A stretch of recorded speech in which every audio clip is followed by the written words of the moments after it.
दोस्तों, क्या आप जानते हैं आज हम बात करने वाले हैं 80 के दशक की एक ऐसे अभिनेता जो देखने में पूरी तरह टपोरी लगते थे। उनके बोलने का अंदाज मुंबईया था और चेहरे पर दाढ़ी और मूंछ के होने से ये अलग ही नजर आते थे।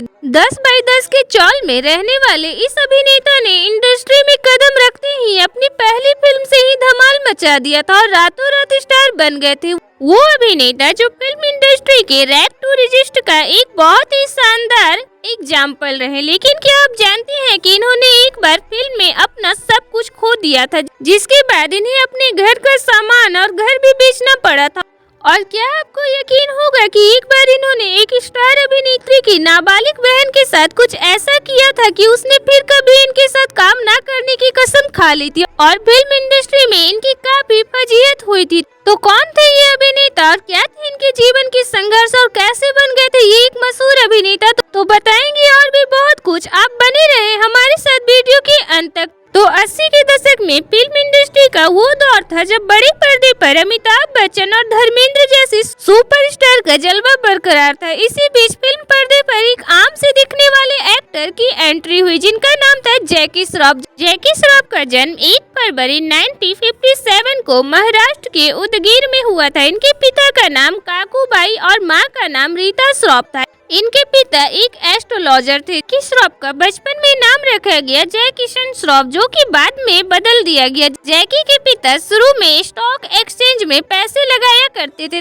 तब एक बार उनका सारा पैसा स्टॉक एक्सचेंजर में डूब गया और फिर परिवार रोड पर आ गया। इसके बाद जैकी के परिवार मुंबई के मालाबार एरिया के 3 बत्ती इलाके में आकर वालिकेश्वर चौल में रहने लगा। जैकी श्रॉफ का बचपन और जवानी इसी 3 बत्ती के चौल में 10 बाई 10 की एक खोली में बीत गया। यहाँ ये अपने माता पिता और बड़े भाई के साथ रहा करते थे। इनके बड़े भाई इनसे 7 साल बड़े थे, जो हमेशा चौल के लोगों की मदद के लिए तैयार रहती थी। इस वजह से इनके भाई की 3 बत्ती इलाके में बहुत अच्छी पकड़ बन गई थी। साल 1967 में एक डूबते हुए आदमी को बचाने के दौरान इनके भाई की समुद्र में डूबने से मौत हो गई थी, जिसके बाद 10 साल के जैकी अपने भाई की मौत से पूरी तरह टूट गए थे। भाई की मौत के बाद उनके घर में पैसों की तंगी रहने लगी थी और इन्हें 11th के बाद पढ़ाई छोड़नी पड़ी। जैकी ने अपने एक इंटरव्यू में बताया था कि इन्होंने अपनी पढ़ाई इसलिए भी छोड़ दी क्योंकि इनकी फीस भरने के लिए इनकी माँ को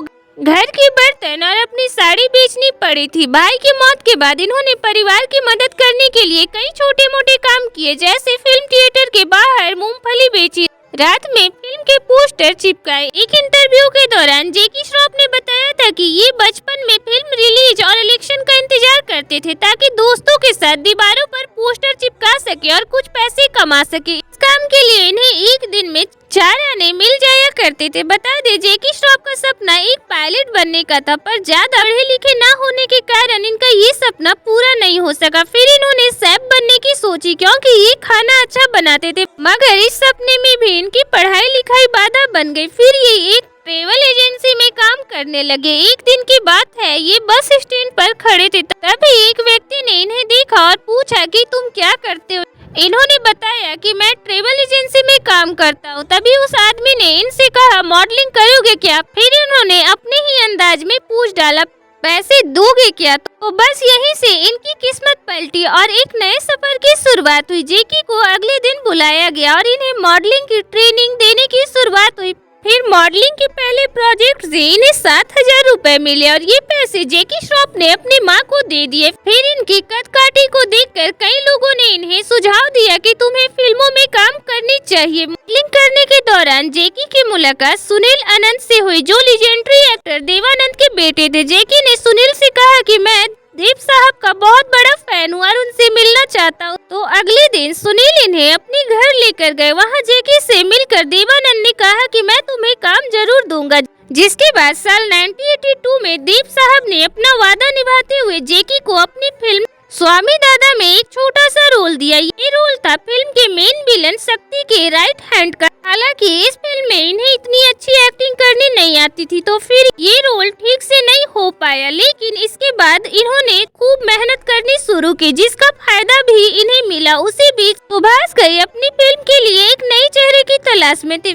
फिर उन्होंने जैकी को अपनी फिल्म में as a lead hero cast किया। जैकी ने भी इस फिल्म के लिए हाँ कह दी। इस फिल्म में इनके अपोजिट एक्ट्रेस मीनाक्षी सिसाद्री थी। ये फिल्म का नाम था हीरो। फिल्म जबरदस्त हिट रही और जैकी अपनी पहली ही फिल्म से स्टार बन गया। आपको बता दें इस फिल्म के दौरान ही सुभाष घई ने इनका नाम जय किशन से छोटा करके जैकी रख दिया था और इस फिल्म में भी इनके कैरेक्टर का नाम जैकी था। इसके बाद फिर जैकी श्रॉफ ने कभी पीछे मुड़कर नहीं देखा और बैक टू बैक कई हिट फिल्में दी। जैकी श्रॉफ ने लगभग 200 फिल्मों में काम किया। अगर इनकी चर्चित फिल्मों की बात करें तो तेरी मेहरबानियां, कर्मा, लखन, काला बाजार, त्रिदेव, खलनायक, दूध का कर्ज, बॉर्डर जैसी फिल्में शामिल है। तो चलिए अब बात करते हैं इनके पर्सनल लाइफ के बारे में। तो इन्होंने फिल्मों में आने के बाद 5 जून 1987 को आयशा दत्त से शादी की। बता दे आयशा भी एक मॉडल और एक्ट्रेस थी। उन्होंने 1984 में मोहनीश महल के साथ फिल्म तेरी बाहों में से बॉलीवुड में डेब्यू किया था, लेकिन बाद में काम नहीं किया। मीडिया रिपोर्ट की माने तो जैकी श्रॉफ की मुलाकात आयशा से तब हुई थी जब आयशा 13 साल की थी।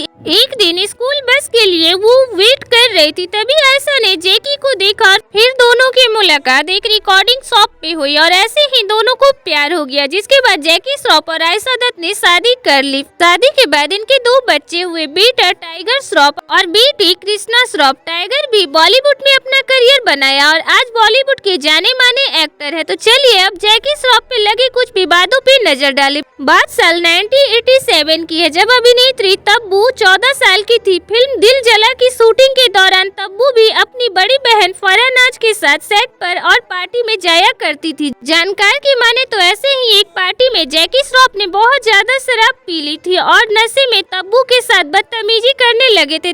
तब्बू को ये सब अजीब लगा क्योंकि उस समय वो बहुत छोटी थी और फिल्म इंडस्ट्री के तौर तरीके से भी अनजान थी। तब जैकी श्रॉफ की इस हरकत को देखकर वो रोने लगी और फिर तब्बू रोते हुए ये बात अपनी बड़ी बहन फराह को बता दी। तो फराह ने जैकी श्रॉफ को सबक सिखलाने के लिए अगले दिन एक प्रेस कॉन्फ्रेंस की और इस इंसिडेंट के बारे में भी जानकारी दी कि अगर डैनी बीच में नहीं आते तो शायद जैकी श्रॉफ अपनी सारी हदें पार कर जाते। बता दे ये पार्टी डैनी डेंजन गप्पा के घर पर हो रही थी।